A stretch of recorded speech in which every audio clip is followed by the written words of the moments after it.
Τι να την εμπιστεύεσαι. Άρα πιο αναδρομικά μας. Τι να σου στείλω. Άσε μας ρε. Άσε μας μη και εσύ στην Ελλάδα. Άσε μας μη και εσύ στην Ελλάδα. Ακούς. Να μας πεις αυτά τα λόγια. Ξέρεις την ιστορία μου πολύ τα χρόνια. Άντε άσε μας. Αλλιώς να την πάρει πίσω. Είτε έτσι είτε αλλιώς να την πάρουν πίσω.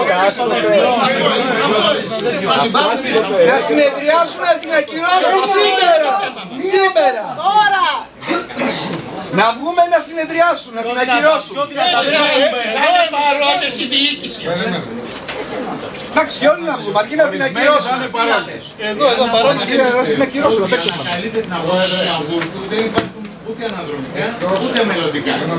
Το καταλάβατε. Αυτό ζήτησε τότε. Ανακαλύψε τον νόμο. Τον νόμο. Όχι. Θα το παρακαλέσω, αλλιώς θα Δεν πληρώνει ούτε τα νόμικα. Τίποτα. Μην μιλάνε όλοι μαζί ρε παιδιά. Εσείς περιμένετε και δεν εκδηλώνετε. Φίλε μου, δεν έχουμε να ζήσουμε. Ποιος μιλάει για το συντελεστή, για τη ζωή μας μιλάμε. Για συντελεστή μας λέει. Η δική σας το λέω επωνύμως. Για να μην κάνει εμείς. έγραψε δύο χαρτιά, το ένα την απόφαση και την παρέτησή σου. Μια ώρα και έτσι κοπήκε. Να παραιτηθείτε δεν μπορείτε. Πόσο δύσκολο είναι.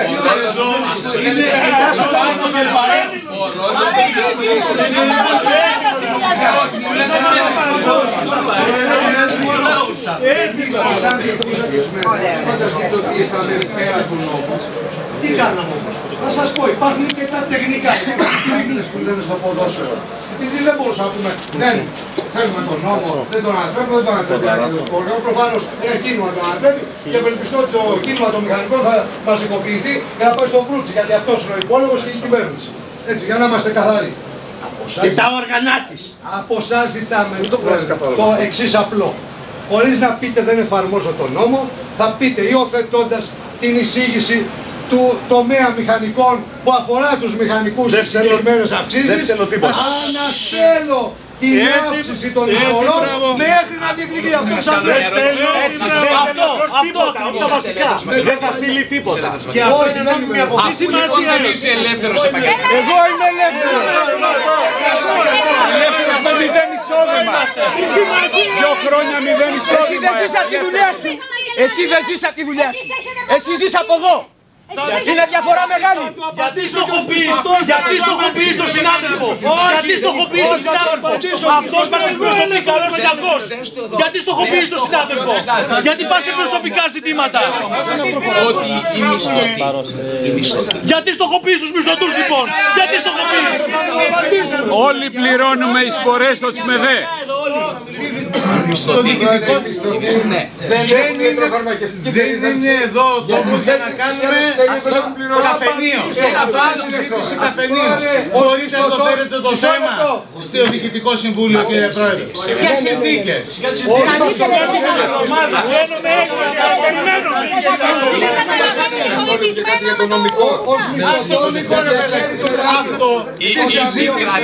Οι αυξημένες εισφορές του νόμου το 18 μήνων. Οι αυξημένες εισφορές του νόμου το 18 μήνων. Έχουν εφαρμογή στους μισθωτούς, ναι ή όχι. Είναι άλλο είδους αυξήσεις. Γιατί λοιπόν. Άρα συμφωνείς με τις αυξήσεις. Άρα, Πρόεδρε, προφανώς συμφωνείς με τις αυξήσεις, προφανώς. Αφού δεν τα πληρώνει. Δεν κάνουμε κουβέντα. Όχι, θέλουμε να έρθει Τώρα κάνετε εσύ και παίρνετε άλλη απόφαση. Τελείωσε. Είναι τόσο απλό. Τόσο απλό είναι. Απλούστατο είναι. Κάνετε δέλτα σίγμα και παίρνετε απόφαση ότι έτσι γίνεται.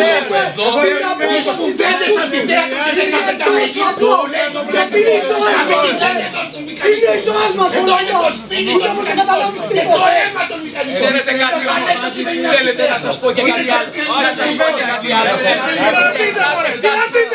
Ότι εδώ πέρα δεν είναι μόνο το πίσω την απόφαση.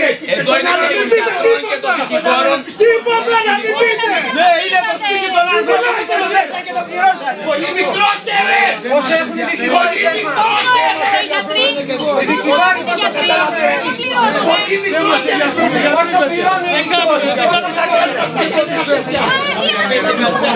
Πόσο δικηγόροι, γιατί έχουν παιδί δικηγόρο. Δεν έχει σημασία, παιδιά. Δεν έχει σημασία το κόμμα. Πόσο παίρνουν. Υπάρχει κίνημα.